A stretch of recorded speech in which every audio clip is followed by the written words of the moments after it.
तो छत्तीसगढ़ का जांजगीर चांपा आप सभी लोगों को याद होगा। यहां बोरवेल में गिरे राहुल साहू के लिए देश का सबसे बड़ा रेस्क्यू ऑपरेशन चलाया गया। 104 घंटे तक यह रेस्क्यू ऑपरेशन चला। उसके बाद राहुल जब सुरक्षित बाहर निकला तो सबने चैन की सांस ली। हर कोई अपनी लड़ाई यहां पर लड़ रहा था। एक कठिन ऑपरेशन था और कभी कभी यह भी लगा कि राहुल बचेगा या नहीं। उम्मीदें भी दम तोड़ रही थी, लेकिन सबके बीच वहां एक शख्स दिन रात डटा हुआ था और वो थे जांजगीर चांपा के कलेक्टर जितेंद्र शुक्ला, जो लगातार वहां पर न सिर्फ डटे हुए थे बल्कि मीडिया के सवालों का जवाब लगातार वो दे रहे थे। लगातार वहां की जो अपडेट थी वो वहां पर साझा कर रहे थे और हिम्मत उन्होंने नहीं हारी।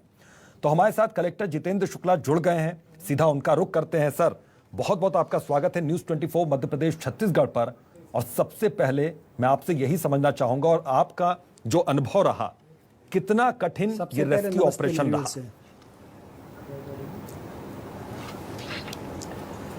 देखिए, ये जो रेस्क्यू ऑपरेशन है, पहले मैं इसको शुरुआती दौर से बताना चाहूँगा। जी बिल्कुल सर। स्टार्टिंग में तो मुझे यूँ लगा कि ये हम जो सर्कमस्टेंसेस हैं उसके आधार पे 2 दिन में मैक्सिमम 48 आवर्स में हम इसको कंक्लूड कर लेंगे।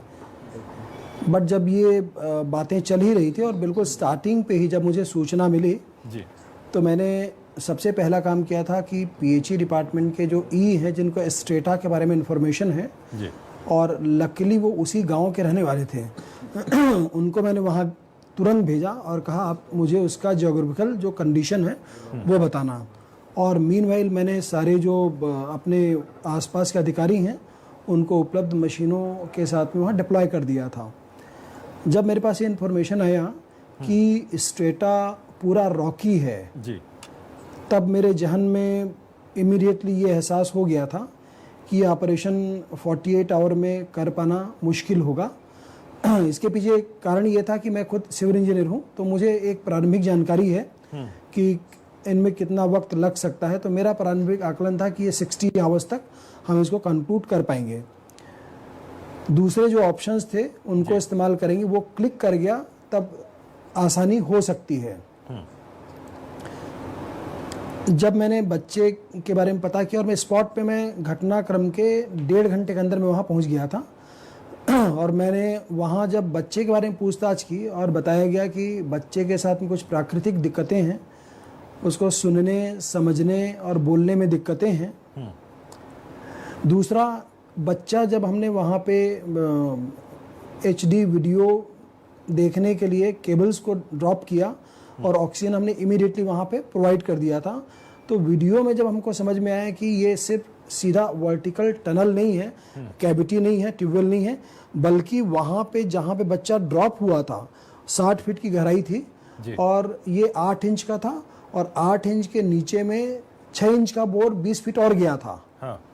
तो बच्चा जब शुरू में नहीं दिखा तो हमको ये डर लगने लग गया कि कहीं बच्चा वहाँ दलदल दिख रहा था, उसके नीचे तो कहीं नहीं चला गया। हाँ। बट हमारे कैमरे ने जब उसको हम लोग मूवमेंट कराए तो हमको दिखा एक छोटा सा केव जैसा उस पॉइंट पे बना हुआ था और बच्चा उसके अंदर छिप गया था। तब पहले जो एक प्रारंभिक रिलीफ लगा कि नहीं, बच्चा नीचे नहीं गया है बल्कि यहीं पे है। तब हमने अपनी जो स्ट्रेटजी है वो ड्राइव करनी चालू की जी। और मैंने क्या किया कि जब मैं अपने जांजगीर चांपा मुख्यालय से उसे स्पॉट के लिए मैं स्टार्ट किया तो रास्ते में ही मैंने जो स्टेक होल्डर्स हैं जिनकी ज़रूरत एक ऑपरेशंस को करने के लिए पड़ सकती है, उसको मैंने एसेस करना चालू कर लिया था और उन सभी को कांटेक्ट करना चालू कर लिया था। और मैंने इस ऑपरेशन में एक जो स्ट्रेटजी तैयार की थी वो ये था कि मैं इसको टफेस्ट चैलेंज मान करके ही कर रहा था, ताकि हमारे पास में जो संसाधन और सुविधाएं हों वो टफेस्ट चैलेंज के हिसाब से हों, और यदि उससे आसानी में हो जाता है तो कोई दिक्कत नहीं। अदरवाइज स्ट्रेटेजिकली एक मैं पॉइंट आपको बताना चाहूँगा जी कि यदि हमने प्लान प्रॉपर नहीं किया तो होगा ये कि किसी पॉइंट ऑफ टाइम पे हमको लगा कि एडिशनल रिसोर्सेज या मशीनरी की ज़रूरत है, तब हम उसको खोजने में विलम्ब लगा सकते हैं, उसको पाने में विलम्ब हो सकता है। तो हमने शुरू से इस चीज़ को कहा कि जो एक्सट्रीमिटीज़ को फेस करने के लिए ज़रूरी मशीनरीज हैं, मैन पावर हैं, स्पेशलिस्ट हैं, उन सबको हम पहले से बुला लेते हैं। मोर ओवर हमने ये भी तय किया कि मशीन्स को ऑपरेट करने वाले हैं उनकी संख्या भी मशीनों के कंपैरिजन में दूसरी से 2 गुना से 3 गुना होना चाहिए, ताकि इसको ऑपरेट करें तो कोई थक गया, कोई कुछ हो गया तो ठीक है, व्यक्ति थक जाए, बट मशीनें नहीं थकेंगी, उनको कंटिन्यूअस रोटेशन में 24 आवर्स हम इस्तेमाल करते रहेंगे। इसके बियॉन्ड एक और चीज़ किया कि मशीनों को भी मैकेनिकल चीज़ें खराब हो सकती हैं, इसलिए स्टैंड बाई पे उसी नेचर की मशीन्स को भी हमने डिप्लॉय किया था। तो ये सारा जो कॉम्बिनेशन है ऑप्टिमाइज हमने किया था, ये सोच के कि एक्सट्रीम ऑपरेशंस के कंडीशंस पे ये सारी चीज़ें हमको इमीडिएटली जो वांटेड रिलीफ है या रिक्वायरमेंट है उसको पूरा कर पाएगी। बिल्कुल सर, ये तो पूरा अनुभव रहा, लेकिन एक चीज़ मैं ये और आगे पूरा डिटेल में बताऊं कि आप पूछने वाले हैं? बिल्कुल सर, बिल्कुल, फिर मैं सवाल पे आता हूं। जी बिल्कुल सर। जी। बाकी जो रेस्ट अब जो थिंग्स हैं वो तो आपके जो चैनल के लोग हैं, बाकी सब लोग कवर कर ही रहे थे। इस पूरे रेस्क्यू ऑपरेशंस के दौरान इतने अप एंड डाउन्स आए थे। जैसे मैं शुरुआती दौर पे आपको बता दूं कि हमारा जो चैलेंज है वो बच्चे के बोल ना पाने, सुनने की क्षमता कम होने, मेंटली बिट रिटार्डेड होने, दिव्यांग होने, इस कारण अन्य ऑपरेशंस की तुलना में 10 टाइम्स टफनेस तो इसी कारण आ गया था। हमारा चैलेंज 10 गुना बढ़ ही गया था, क्योंकि बच्चे तक आवाज़ पहुंचाना, उसकी आवाज़ सुनना, उसको कुछ कमांड देना, या हम कोई उसको दूसरे ऑप्शंस, हमने ABC ऑप्शंस रेडी रखे थे, उनको यूज़ करने की दशा में यदि हम उसका हाँ समझा पाना। बच्चा क्या होता है, जैसे ही हम दूसरे ऑप्शंस को यूज़ करते तो डर के अपने आप को केव के अंदर पे छिपा लेता था। तो ये सारे ऑप्शंस फेल हो रहे थे, और सारे ऑप्शंस के फेल होने का मतलब था हमारा चैलेंज और बढ़ रहा था। मोरओवर हमने शुरुआती दिनों में ही वहाँ पे एक स्नेक को डिटेक्ट कर लिया था।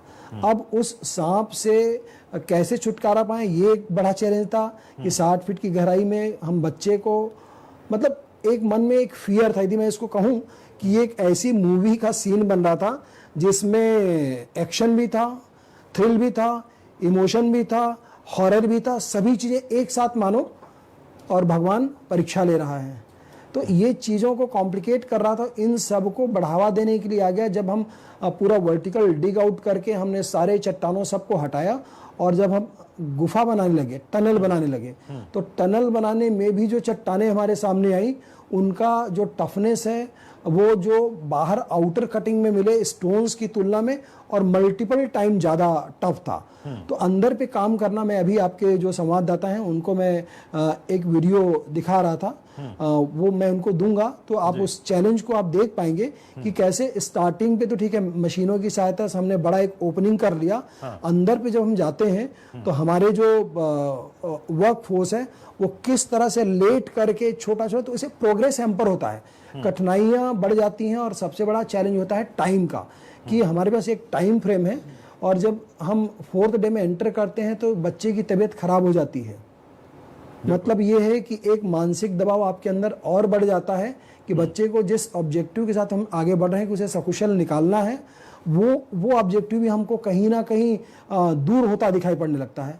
तो ये सारे ऑड्स ये मिल करके इस ऑपरेशंस को इसीलिए one of the most difficult rescue operation in India बनाते हैं। होपफुली ये पूरे वर्ल्ड वाइड में भी यदि आप इसको देखेंगे तो सबसे टफ चैलेंजिंग वाले ऑपरेशंस में से एक रहा है। बिल्कुल, कई बार कई ऐसे मौके आए होंगे आपके सामने जब आपको लगा होगा कि वहाँ जो लोग इकट्ठा हैं उनकी हिम्मत जवाब दे रही है। कई ऐसे मौके आए होंगे, क्योंकि जैसे जैसे ये पत्थर कभी आए, कभी आपने कहा कि स्टोन्स आए और मोटे पत्थर आए, और उसके बाद हमें लगा कि ये बहुत टफ होता जा रहा है, हमने जो सोचा था वो हो नहीं रहा है।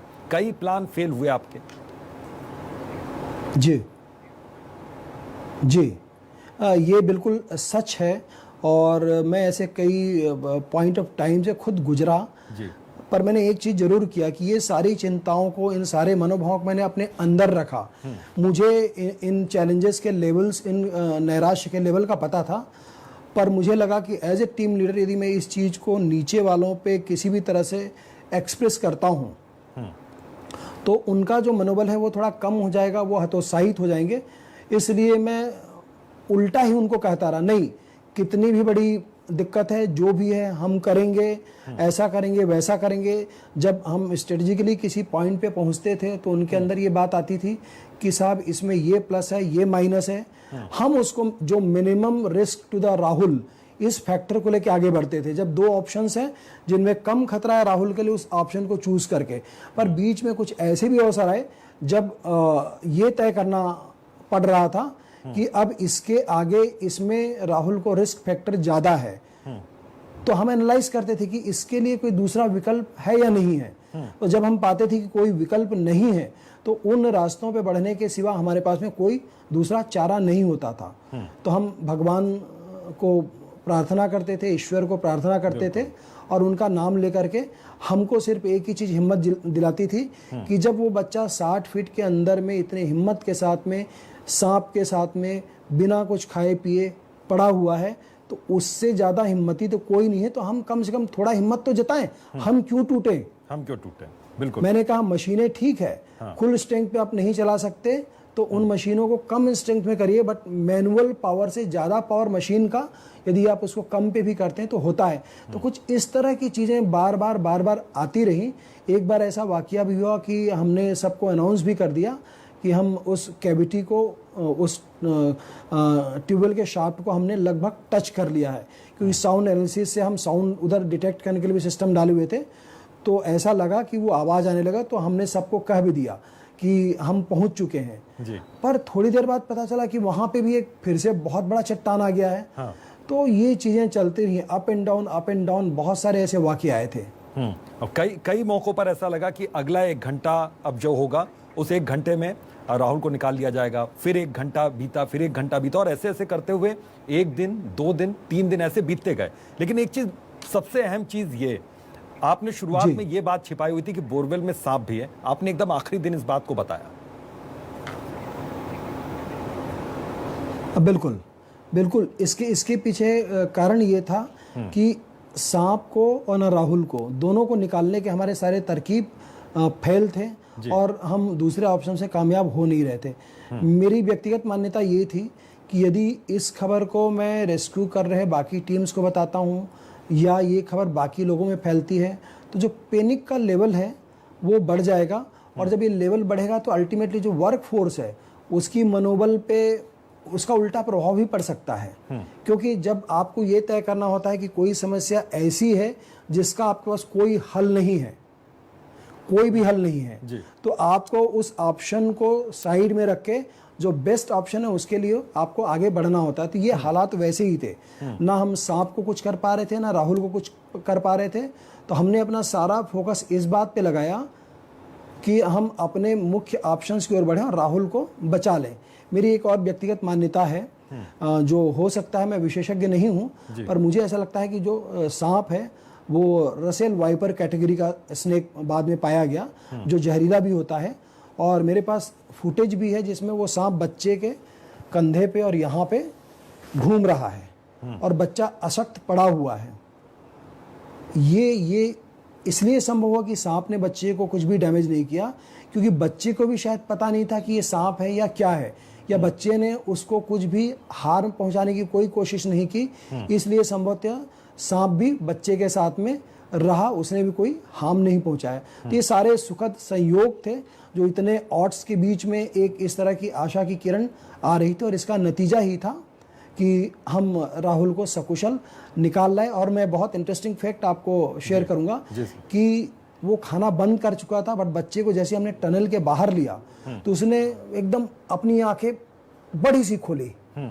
तो मन में इतना, मतलब मैं बता नहीं सकता, सुकून मिला कि इतने इमोशनल हुए हम लोग कि आंखों में आंसू भी वो एक खुशी गम सारे से मिला हुआ एक ऐसा सुकून था कि नहीं, ये सकुशल है, ये तमाम बाधाओं को पार करके आया है। और इमीडिएटली जब मैंने वहीं पे ऑक्सीजन चेक कराया, बाकी चीज़ें, तो उसके सारे जो वाइटल फैक्टर्स हैं सब नॉर्मल थे, बीपी नॉर्मल था, उसका ऑक्सीजन नॉर्मल था, सभी चीज़ें नॉर्मल थी।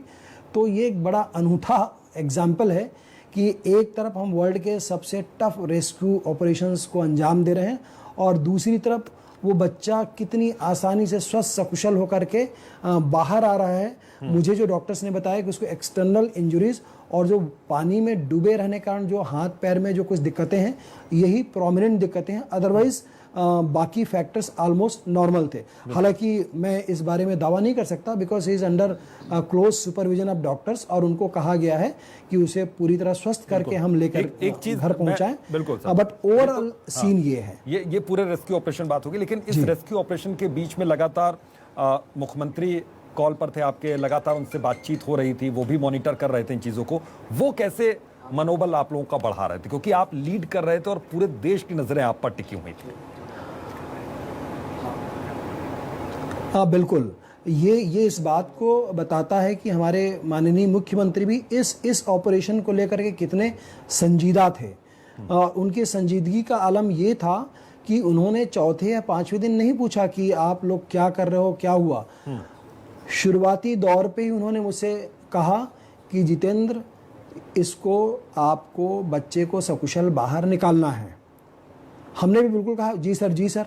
दूसरे दिन तीसरे दिन जब इसके पूरे ऑपरेशन के कठिनाइयों के बारे में हमने समझना चालू किया, तब भी मुख्यमंत्री जी लगातार कह रहे थे कि जितेंद्र, बच्चे को सकुशल निकालना है, पूरी जिम्मेदारी तुम्हारी है, तुमको जो संसाधन चाहिए, जो main machinery, what ever you need, you just let me know. उन्होंने एक अपने सेक्रेटरी लेवल के अधिकारी को अपॉइंट किया हुआ था कि इमीडिएटली कोऑर्डिनेशन के लिए सीएम सचिवालय के अलग अलग अधिकारीगण वो हर एक घंटे में मुझसे बात कर रहे थे। तो ये सारी चीज़ें हमारी इस ऑपरेशन को कंडक्ट करने में जो मेन मशीनरी एक्सपर्ट चाहिए होता है, वो उसको इकट्ठा करने में बड़ा मदद कर रही थी। माननीय मुख्यमंत्री जी को ही जब पता चला कि गुजरात में कोई एक्सपर्ट हैं जो रोबोटिक की मदद से ऐसी चीज़ों को करते हैं, तो उन्होंने मुझे उसका एड्रेस और पता बताया और निर्देशित किया कि उसको तत्काल हम बुलाएं। तो सारी चीज़ें जो हैं उनके इस पूरे प्रकरण को अपने व्यक्तिगत निगरानी में रखने के कारण पे दो चीज़ें हो रही थी। एक तो हमको भी मोटिवेशन का लेवल बढ़ रहा था, और दूसरी हमको जो जिम्मेदारियां हैं उसका और ज़्यादा गंभीरता से एहसास हो रहा था। बिल्कुल, वो लगातार ट्वीट करके अपडेट भी कर रहे थे इन चीज़ों को। एक चीज़ और मैं समझना चाहूँगा सर कि वहाँ पर डॉक्टर्स की टीम का सहयोग कैसा रहा, और हॉस्पिटल तक ले जाने के लिए ग्रीन कॉरिडोर बनाने की जो बातें हुई वहाँ पर, ग्रीन कॉरिडोर बनाया गया, तो वो व्यवस्था करने में कितना वक्त लगा, और उसके बाद फिर आगे कैसे हॉस्पिटल्स में पहुँचाया गया, ये भी थोड़ा चाहूँगा। रेस्क्यू ऑपरेशन के बाद वाला जो चैलेंज था जी, इसमें देखिए दो बातें हुई थी। एक तो डे फर्स्ट से जैसे ही मैं पहुंचा तो हमने उसी समय से एम्बुलेंस और डॉक्टर्स की टीम को वहां तैनात कर दिया था। ऑक्सीजन की जो व्यवस्था है शुरुआती दौर से ही उस कैविटी के अंदर में बच्चे तक हमने एडिशनल ऑक्सीजन पहुंचाए रखा, ताकि उस लेवल पे ऑक्सीजन की कमी किसी पॉइंट ऑफ टाइम पे ना हो। Expert doctors round the clock वहाँ पे एम्बुलेंस तैनात था, उस पर पूरे 24 आवर वो लोग उपलब्ध थे। वो इस बात के लिए कि आकस्मिक रूप से बच्चा यदि रिकवर करते हैं तो उसे कोई मदद की ज़रूरत हो तो, और इसके बियॉन्ड भी जो वर्क फोर्स है, जो इतने कठिन परिस्थिति, वहाँ पे टेम्परेचर 46 डिग्री सेंटीग्रेड चल रहा था, आसपास कोई पेड़ नहीं थे, कुछ पेड़ थे, उनको इस पूरे निर्माण, इस पूरे ऑपरेशन को अंजाम देने का हटाना पड़ा था। तो एक खुला मंजर जैसा था। एक दो पेड़ थे, वहाँ पे हमारे मीडिया के साथीगण लोगों को हमने रहने कहा था। तो ओवरऑल सीन सिचुएशन बहुत कॉम्प्लेक्स था। बिल्कुल। तो इन कठिनाइयों के बीच में डॉक्टर्स भी रोटेशन पे काम कर रहे थे। और जब पहले दिन हमने बच्चे के बारे में कहा कि शायद ये ऑपरेशन कंक्लूड कर रहे हैं, तो सीएम साहब ने बोला, देखो जितेंद्र, बिल्कुल रिस्क लेने की जरूरत नहीं है, तुम नंबर ऑफ एम्बुलेंसेस भी ज़्यादा रखो, डॉक्टर्स में यदि वो बच्चा है तो चाइल्ड स्पेशलिस्ट से लेकर के तमाम तरह के विशेषज्ञों को भी रखो, और हर एक हॉस्पिटल को स्टैंड बाय मोड पे रखो, और बेहतर इलाज के लिए इनको बिलासपुर के अपोलो हॉस्पिटल में आपको लेकर के जाना है। तो रिकवरी के बाद में बच्चा वहाँ तक पहुँचे, इसकी भी व्यवस्था तुमको करनी है, तो तुम ग्रीन कॉरिडोर के बारे में भी प्रॉपरली प्लान कर लो। तो हमने एडवांस में ही 1 डे बिफोर से ही ग्रीन कॉरिडोर के हिसाब से पूरी प्लानिंग कर ली थी। और बिलासपुर जो एडजॉइनिंग जिला है, वहाँ के जो एसपी हैं, कलेक्टर, उनको भी अपने लाइन पे डिस्कशन पे करके हमने पूरा सिस्टमैटिक अरेंजमेंट्स कर लिया था। और यही कारण था कि लगभग 150 किलोमीटर की जो दूरी है वो हम ऑड 1.5 आवर में कवर करने में कामयाब हुए और बच्चे को हमने हॉस्पिटल में प्रॉपर इलाज के लिए एडमिट करा दिया। बिल्कुल सर, दिन रात की कड़ी मेहनत के बाद जब सफलता मिली और उस सफलता से लेकर जब सम्मान मिला, उसी सफलता को मुख्यमंत्री ने आज सम्मानित भी सभी लोगों को किया, सभी अधिकारियों को, कर्मचारियों को, तो इसको किस तरीके से देखा जाए? क्योंकि लगातार वो भी मोटिवेट कर रहे थे, आप सेल्फ मोटिवेट भी हो रहे थे और अब फिर सम्मान वाली स्थिति आई यहाँ पर।